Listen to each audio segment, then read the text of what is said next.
Bom, galera, agora estamos de volta com mais um cafezinho ainda em curso, graças a Deus.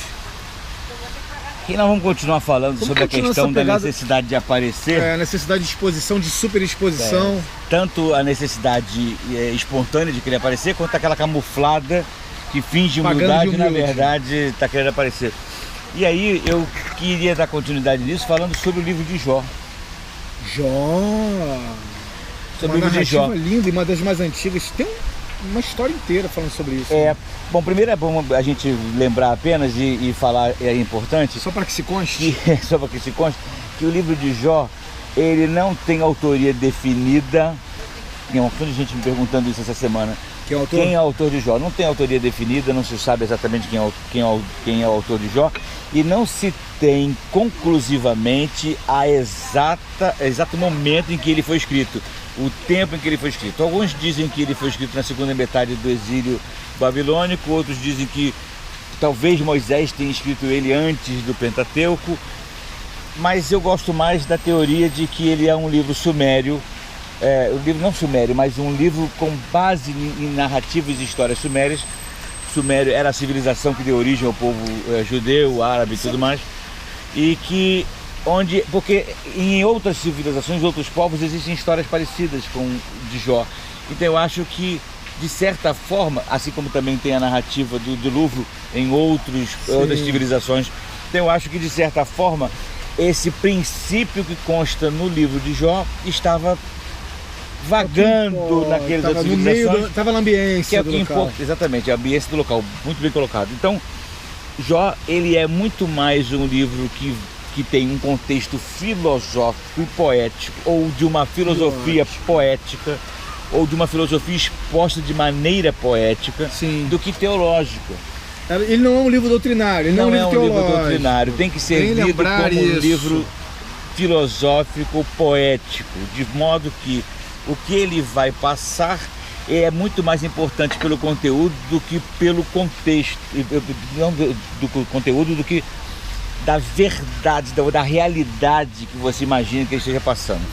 O que eu quero dizer com isso é o seguinte: não adianta ficar lendo Jó e achar que ali dentro tem uma doutrina a ser seguida, mas tem na verdade um conceito. E que conceito é esse? Dois conceitos importantíssimos. Primeiro, da maneira com que Deus se relaciona com você, e a segunda é sobre a questão da retribuição. Todo mundo acha que eu faço isso, logo aquilo. Eu dou isso, logo receberei aquilo. E o livro de Jó vai discutir exatamente isso. Você vê também nas questões dos fariseus, da lei, e você vê a raiz da igreja romana que pega isso. Ou seja, se você é abençoado, né, olha a colocação que você tem de outro, você recebe bênção material, de fato Deus está sobre sua vida retribuindo tamanha bondade, magnitude. Na igreja romana você escutava pelo barulho que tinha ali do gasofilácio, pelo peso da moeda, o tamanho da pessoa abençoada que você era. Bem, bacana isso. Não é uma coisa histórica? E parece que é diferente hoje? Não é muito diferente não. E de certa forma a gente cai no mesmo assunto da questão... Que é uma raiz romana nossa. E é uma questão de querer aparecer ou deixar de aparecer. Quando Jó passa por todos aqueles problemas que ele passa, ele vai percebendo que, embora ele avoque para a sua circunstância, a sua situação, o direito de não ter recebido isso como paga, ele está dizendo: por eu ser justo, não mereceria estar passando por isso. Ou eu não entendo por que estou passando por isso. Eu acho muito mais uma questão dele dizer: eu não estou entendendo que estou passando por isso. Mas vamos considerar que ele evoque essa questão. A questão da justiça. Eu estou aqui passando por isso, embora eu seja tão justo, né? E Deus vai desmontar isso durante a narrativa, mostrando que não é pelo que você faz ou deixa de fazer, mas os seus propósitos são muito mais elevados. A sua pretensão em nos fazer melhor é muito maior do que meramente faça e receba. Porque essa atitude de eu dou isso para receber aquilo é a mais primitiva das formas de relacionamento com a divindade.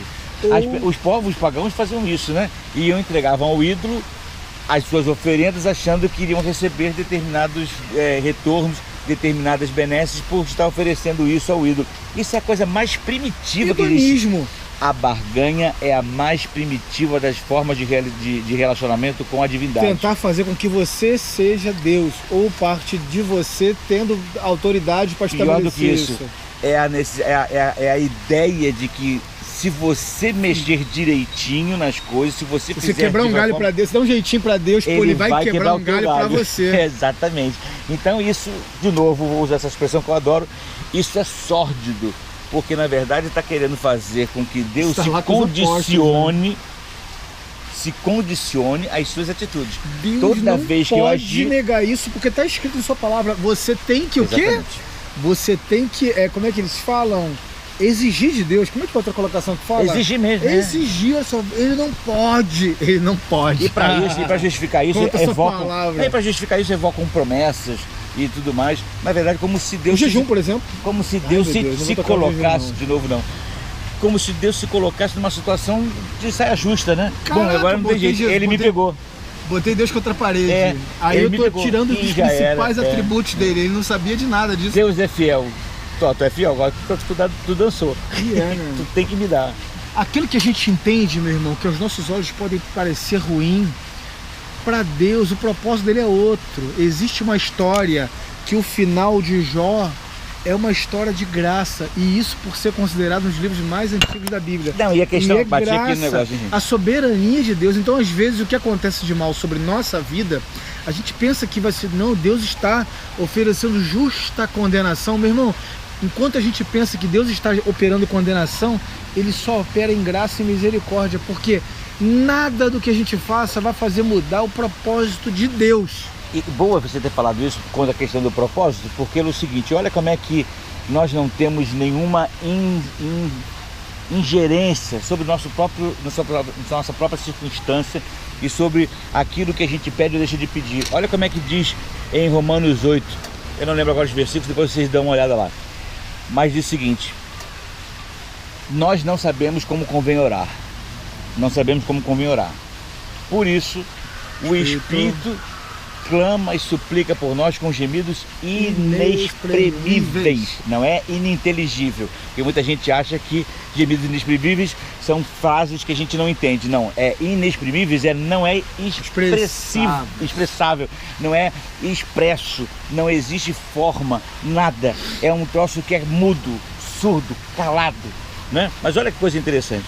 O Espírito geme por nós com gemidos inexprimíveis. Deus, que sonda os corações e conhece a mente do Espírito, lhe atende, porque este, o Espírito, pede segundo a sua vontade. Olha que maluquice.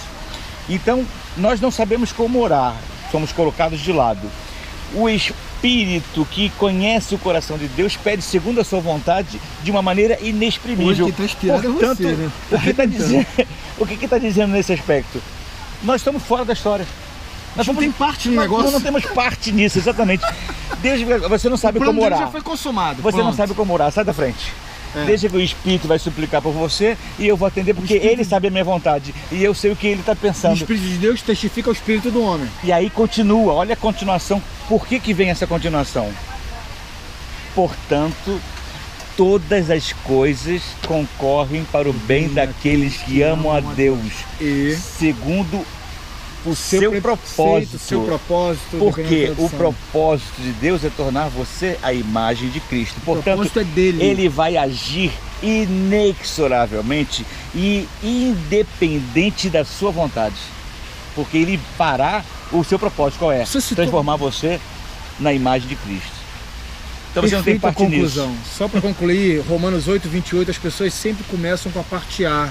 Todas as coisas concorrem para o bem daqueles que amam a Deus e esquece do resto. Tem um contexto anterior a isso. Tem um contexto assim, olha, e tudo também de acordo concorrem para aqueles que, para cumprir aquele propósito que é dele, não é seu. Meu irmão, às vezes a gente pensa que com as nossas atitudes amamos a Deus. O que ele fez então com Jó? Ele fez Jó passar por uma situação que era propósito dele. E para que se cumprisse o propósito dele. Tornar Jó ainda muito mais preparado. Por isso, antes eu te conhecia de ouvir falar, mas agora os meus olhos te veem. porque eu nunca percebi tanto. Hoje. Vou concluir agora, que a gente já passou do tempo, deixando mais um ponto para a gente poder fazer um próximo bate-papo sobre aquela questão de necessidade de aparecer, aqueles que têm um atributo eclesiástico antes do seu nome. No seminário tinha muitas pessoas que tentavam ser alguma coisa e não conseguiram, e estudaram para ser pastor, ou ser apóstolo, ou ser, sei lá, ou ser patriarca, de semideus, ungido, missionário, alto escalão. Entendeu? E aí você vê que essa pessoa que ganha um atributo antes do seu nome, parece que o queixo dele ganha uma inclinação 25 graus acima, ó. Porque eu sou.